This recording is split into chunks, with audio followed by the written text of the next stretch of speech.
Makinig kayong mabuti. Dito sa sasabihin ko sa inyo, dalawang klase ng istorya to na halos parehas ng kwento, magkaibang pangyayari, magkaibang senaryo, pero ang ending, pare-parehong upload. Ano to itinawag sa akin to. Actually, magkaibang date to, magkaibang panahon, pero yung kwento niya halos parehong-pareho. May konting pagkakaiba, pero ang ending, upload Damay-damay. Kaya ako ikukwento sa inyo to or kaya ako sasabihin to para mapag-ingatan nyo at maiiwas kayo sa ganitong klasing pangyayari. Yung na-upload ka ng hindi mo kasalanan, yung na-upload ka na nadamay ka lang. Pisa na natin yung number 1, yung unang kwento, may tatlong magkakaibigan sabihin natin, ayan. Yung dalawang magkaibigan na to, regular umaalis to ng Pilipinas. Nakailang labas na sila Southeast Asia, meron pa silang pinuntahan na parang may visa. So walang problema, nakakalabas-masok sila ng Pilipinas.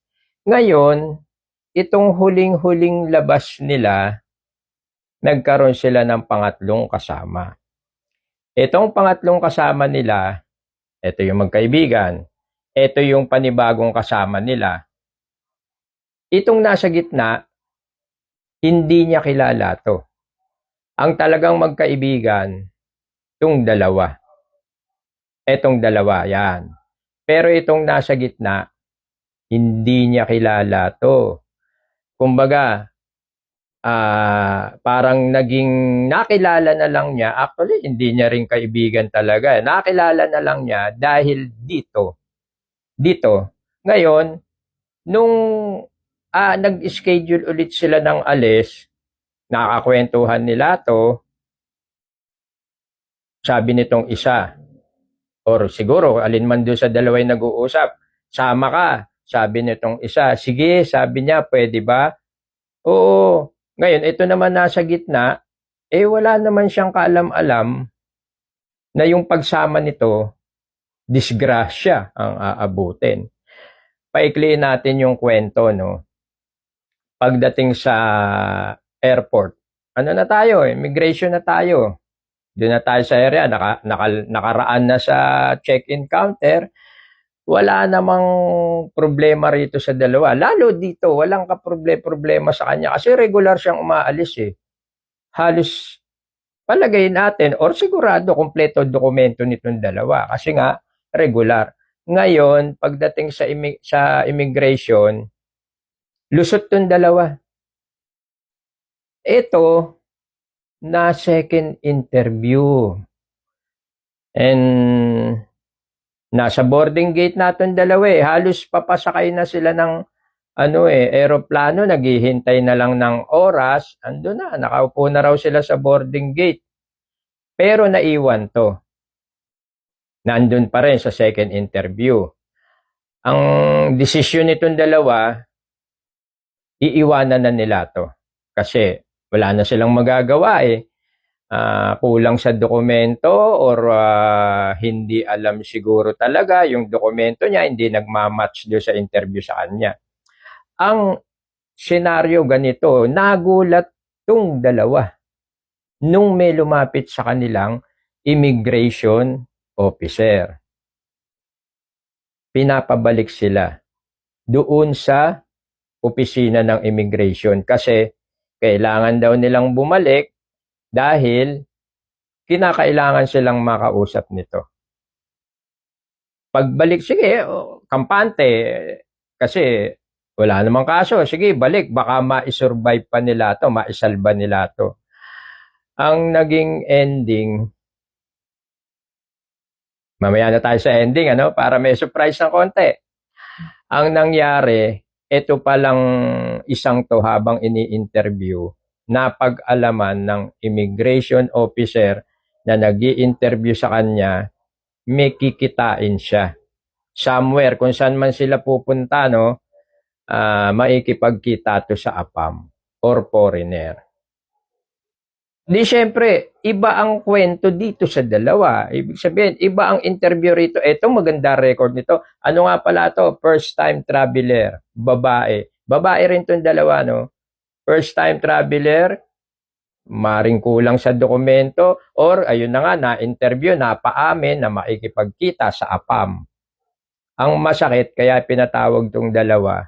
Ang sabi nito, 3 APAM daw yung kikitain nila somewhere in Thailand or dito sa Hong Kong or somewhere, ano?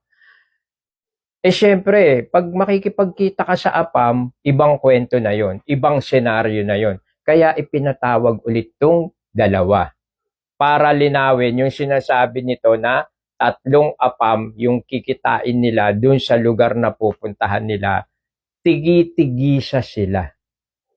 No? And ayon sa kwento, actually, ang kausap ko dyan, yung nasa gitna, ano, tumawag sa akin yan eh.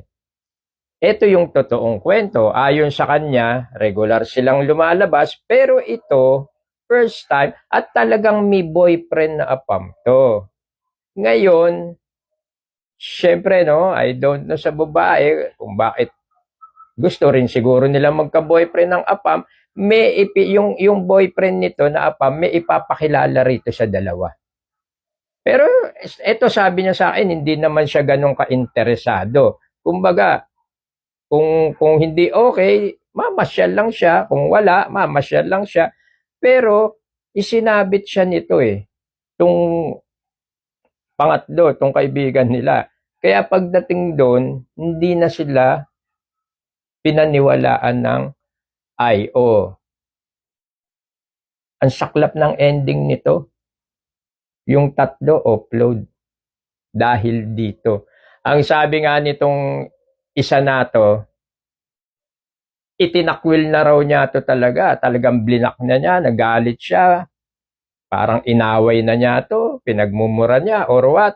Kasi although meron siyang kikitain na APAM doon, pero hindi naman raw siya ganun ka-interesado. Kumbaga, blind date lang yun eh.